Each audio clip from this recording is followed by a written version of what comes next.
नमस्कार, मैं ऋचा सिंह और आप देख रहे हैं सी न्यूज भारत। वक्त हो चुका है न्यूज बुलेटिन का। न्यूज बुलेटिन में बात होगी कैमूर की, जहां नुआओं में गांव चलो अभियान का हुआ आयोजन। साथ ही चर्चा होगी ललितपुर की, जहां चौबियाना में घर में महिला का शव मिलने से इलाके में फैली सनसनी। और बात होगी शाजापुर की, जहां गेहूं का समर्थन मूल्य नहीं देने पर कांग्रेस नेता ने बोला भाजपा पर हमला। और भी तमाम खबरों पर आइए करते हैं विस्तार से चर्चा। खबर कैमूर से है, जहां आज गांव चलो अभियान के तहत नुआऊ मंडल के अवनीति चंपरांग अकोलही भोगनपुर बढ़ा देवरिया में रात्रि प्रवास के तहत सरकार की नारी बंधन, नारी शक्ति, स्वच्छ भारत, श्रेष्ठ भारत की जानकारी बूथ अध्यक्ष बीएलओ, 2 पंचायत कार्यकारिणी के सदस्यों के बीच इसके प्रचार प्रसार के लिए प्रेरित किया गया। प्रवासी भारतीय जनता पार्टी के वरिष्ठ नेता नमो नारायण चतुर्वेदी ने बताया कि इस अवसर पर शाहबाद के लोकप्रिय नेता, रामगढ़ के जननायक पूर्व विधायक अशोक कुमार सिंह, नुआऊ मंडल अध्यक्ष संदेश चौधरी, पार्टी के पूर्व मंडल अध्यक्ष नरेंद्र सिंह, गांव चलो अभियान के संयोजक संजय जायसवाल, वरिष्ठ भाजपा नेता डॉक्टर दिनेश उपाध्याय, अशोक सिंह, मृत्युंजय सिंह, दीनदयाल यादव, राधेश्याम कुशवाहा सहित सैकड़ों लोगों ने गांव चलो अभियान के पहले दिन लोगों ने भाग लिया। इस कार्यक्रम को लेकर लोगों में गजब का उत्साह देखने को मिला। कैमूर से सी न्यूज संवाददाता राम प्रवेश तिवारी की रिपोर्ट। खबर भदोही से है, जहां राज्यों के मामले में केंद्र सरकार के दखलंदाजी से नाराज होकर भारत की कम्युनिस्ट पार्टी मार्क्सवादी ने बृहस्पतिवार को राष्ट्रपति के नाम संबोधित 7 सूत्रीय ज्ञापन एएसडीएम मुख्यालय अनीता को सौंपा। सचिव जगन्नाथ मौर्य के साथ एकजुट कार्यकर्ताओं पदाधिकारियों ने हुंकार भरी कि केंद्र सरकार राज्यों में निर्वाचित होने वाली सरकारों को उकसाकर वित्तीय अनियमितताओं सहित अन्य मामलों में हस्तक्षेप करना अनुचित है। दबाव सहन न करने वाले कैबिनेट मंत्री और विधायक जन केरल सरकार की सद्बुद्धि के लिए दिल्ली में धरनारत हैं, जिनकी मांगे पूर्ण करना जिम्मेदारों का कर्तव्य होना चाहिए। केंद्र सरकार मौका परस्त होकर ईडी, सीबीआई, आयकर विभाग जैसी जांच एजेंसियों का दुरुपयोग कब और किस दिन विपक्ष पर प्रभावी आएंगी, इसका कोई समय निश्चित नहीं है। इस तरह का गैर जिम्मेदाराना रवैया मात्र एजेंसियों का दुरुपयोग है। धरनारत जनप्रतिनिधियों की उपेक्षा होने पर मार्क्सवादी आगे की रणनीति तैयार करने पर विवश होंगे।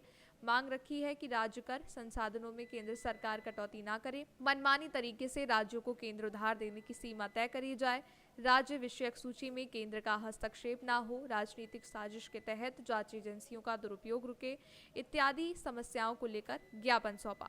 इस मौके पर इंद्रदेव पाल, प्रेम बहादुर, भान सिंह, रमापति यादव, बेचूलाल, मणिचंद्र, राजेंद्र कनौजिया आदि रहे। भदोही से सी न्यूज संवाददाता सुनील की रिपोर्ट। खबर कैमूर से है, जहां एक बच्ची जन्म के साथ ही मौत से लड़ती रही। पहले मां ने जन्म देकर उसे झाड़ी में फेंक दिया मरने के लिए। उसके बाद राहगीरों ने उसे जिला बाल संरक्षण इकाई को सूचना दी, तब उसे भभुआ सदर अस्पताल में इलाज के लिए भर्ती कराया गया। उस समय बच्ची 2.5 महीने की थी, जिसका वजन 1 किलो 800 ग्राम था। कमजोर होने के कारण तबीयत खराब थी। उसके बाद उसे भभुआ बाल दत्तक गृह में भेजा गया। बृहस्पतिवार की देर रात को उसकी तबीयत बिगड़ गई, जिसके बाद उसे भभुआ सदर अस्पताल लाया गया, जहां इलाज के दौरान उसकी मौत हो गई। जिला प्रशासन के नेतृत्व में उसका पोस्टमार्टम कराया गया और अधिकारी जांच में जुटे हैं। पोस्टमार्टम रिपोर्ट के बाद अधिकारी खुलासा करेंगे कि बच्ची की मौत का कारण क्या था। वहीं भभुआ बाल दत्तक गृह के कोऑर्डिनेटर चंद्रशेखर सिंह ने बताया कि बच्ची दिसंबर महीने में आई थी, बेलाव थाना क्षेत्र से झाड़ी से बरामद हुई थी। उसका उम्र 2.5 महीने के करीब थी।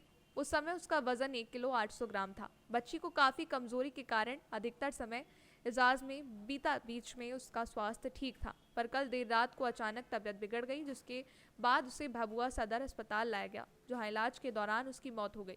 अधिकारियों की जांच टीम बाल दत्तक गृह पहुंचकर जांच की और सीसीटीवी फुटेज साथ ले गई और आगे की कार्रवाई जारी है। ये बताया जाए, एक बच्ची का बाल संरक्षण टाइम में दत्तक गृह में हुआ है बच्ची का, तो क्या कारण है और वो बच्ची का क्या नाम था, कहाँ से मिली थी? जी, ये बच्ची का नाम सुरभि कुमारी था और ये बेलाव थाना से प्राप्त हुई थी। झाड़ी में फेंकी हुई थी बच्ची। कब मिली थी? ये 5/12 को मिली थी। 5/12 को चाइल्ड लाइन के द्वारा मिली थी। तो उसी दौरान उसको तुरंत हॉस्पिटल में एडमिट कराया गया था और काफ़ी करीब 1 महीना इसका इलाज चला। तो फिर वो बच्ची काफ़ी कम एज की थी और वेट भी बहुत कम था उसका, 1 किलो 800 करके या कुछ करके था। तो काफ़ी इलाज चला उसका। फिर उसके बाद संस्थान में आई और कुछ दिनों के बाद फिर उसका तबीयत में कुछ परेशानी हुआ तो हम लोग तुरंत इमीडिएट हॉस्पिटल में उसको एडमिट कराए और कुछ 10-12 दिन और उसका इलाज चला। फिर उसके बाद फिर संस्थान में आई और आज मुझे अचानक करीब आया द्वारा आज बताया गया नर्स द्वारा भी। मैंने नर्स से पूछा तो उन्होंने बताया कि बच्ची 11 साढ़े 11 बजे को दूध हम लोग पिलाए सभी बच्चों को रात्रि में। दिन में बच्ची ठीक थी, सभी बच्चे ठीक थे। मौसम भी ठंड है और अच्छे तरह से देखभाल भी किया जाता है, उसमें कोई कमी नहीं की जाती है। जैसे ही दूध पिला के लोग सुलाया उसके बाद फिर अचानक तबीयत 4 बजे फ़ोन आया कि सर बच्ची कुछ एक्टिविटी उस तरह का नहीं दिख रहा है, दूध लेने में परेशानी लग रही है। तो हमने तुरंत उसको बोला कि मैं तुरंत आया और बच्ची को तुरंत वहीं से उठवाया और तुरंत ले आके हॉस्पिटल में एडमिट आईसीयू में भर्ती करा दिया सर जी। उसके बाद इलाज के दौरान पता चला कि बच्ची डेथ हो गई जी। तो अब तक कितने बच्चे हैं यहाँ? अभी हमारे यहाँ सर 2 बालक और 2 बालिका हैं जी। ये 5वां बच्ची थी जी, ये 5वां बच्ची थी जी। ये जो बच्चे उम्र क्या होता होगा किसका? अभी जो है बच्चे, अभी एक बच्चा है 3 वर्ष का है, वो स्पेशल नीड है बच्चा। नहीं, बच्ची के बारे में बताइए। ये बच्ची अभी तो 2.5 से 3 माह करीब में हो रहा था इसका उम्र जी। और बच्चे हैं वो किस उम्र के होंगे? सभी बच्चे अभी कोई 2 माह कोई 2.5 माह यही करीब के हैं। मतलब मौत का कारण बीमारी? हाँ, बीमारी ही कहा जाएगा सर, ऐसा तो कुछ होगा नहीं, ऐसा तो कोई होता नहीं है। बच्ची पहले से ही क्या कार्रवाई हो रहा है?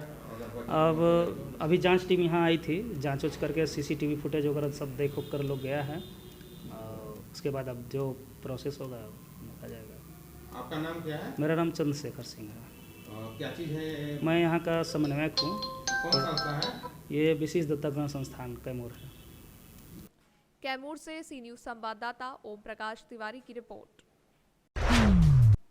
खबर ललितपुर से है, जहां घर में महिला का शव मिलने से इलाके में सनसनी फैल गई है। पुलिस और फॉरेंसिक टीम मौके पर पहुंचकर जांच में जुटी है।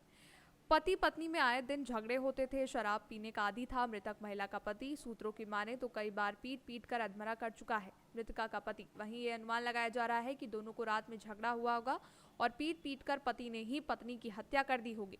वहीं पुलिस ने मौके पर पहुंचकर शव को कब्जे में लेकर पोस्टमार्टम के लिए भेज दिया है और जांच में जुट गई है। वहीं मृतका के भाई ने लगाए जीजा पर जान से मारने के आरोप। पूरा मामला ललितपुर के चौबियाना के खिरकापुरा मोहल्ले का है। नाम है आपका? अच्छा, जो मृतका है इनसे क्या संबंध है आपका? मेरी बहन है। अच्छा, क्या कहना चाहेंगे इस मामले में? जिसने मार डाला। किसने मारा, किस कारण से? उसने जीजा ने। किस कारण से, क्या हुआ? हम मुझे क्या मालूम, मैं तो रात में आया, वो बच्ची बोल रही है इसने रात में ख़त्म कर दी।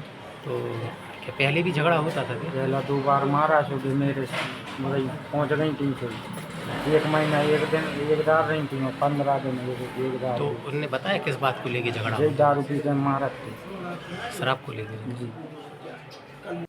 ललितपुर से सी न्यूज़ संवाददाता विकास सोनी की रिपोर्ट। खबर शाजापुर से है, जहां चुनाव के दौरान 2700 प्रति क्विंटल के महान से गेहूं खरीदी का वादा भाजपा के नेताओं द्वारा किया गया, लेकिन केंद्र सरकार के द्वारा गेहूं का समर्थन मूल्य 2275 निर्धारित किया गया, जिससे किसान भाजपा सरकार से नाराज हैं। गेहूं के समर्थन मूल्य को लेकर पूर्व कांग्रेस प्रत्याशी शुजालपुर और कांग्रेस पार्टी पूर्व शाजापुर जिलाध्यक्ष रामवीर सिंह सिकरवार ने भाजपा पर हमला बोला। कहा कि स्पष्ट होता है कि भाजपा की कथनी और करनी में कितना अंतर है। आइए देखते हैं और क्या कुछ कहा। भारतीय जनता पार्टी की कथनी और करनी में बहुत फर्क है और हमेशा फर्क आता है, अंतर खुलासा दिखता है। जब चुनाव आता है तो भारतीय जनता पार्टी के लोग किसानों से, विद्यार्थियों से, युवाओं से, महिलाओं से सबसे वायदा करते हैं और ऐसे वायदा करते हैं जिनको कभी यथार्थ में ये लोग नहीं उतारते। आपने देखा था चुनाव से पहले, अभी विधानसभा का चुनाव निकला है, विधानसभा चुनाव से पहले इन्होंने कहा था कि किसानों को गेहूं का भाव 2700 रुपये देंगे। आज अपनी कथनी करनी से क्यों मुकर गए? 2250 रुपये गेहूं क्यों तुलवा रहे? इनको ऐसे बहुत सारे वायदे हैं जहां ये वायदा खिलाफी करते हैं। हमेशा किसानों को धोखा दिया है, युवा वर्ग को धोखा दिया है। नौकरी की बात करते थे, कि हम इतनी सारी लाखों करोड़ों नौकरियां देंगे, वो नौकरियां आज तक नहीं दी। खातों में 15 लाख रुपए आएंगे, वो नहीं आए, 50 लाख आएंगे, ये नहीं आए।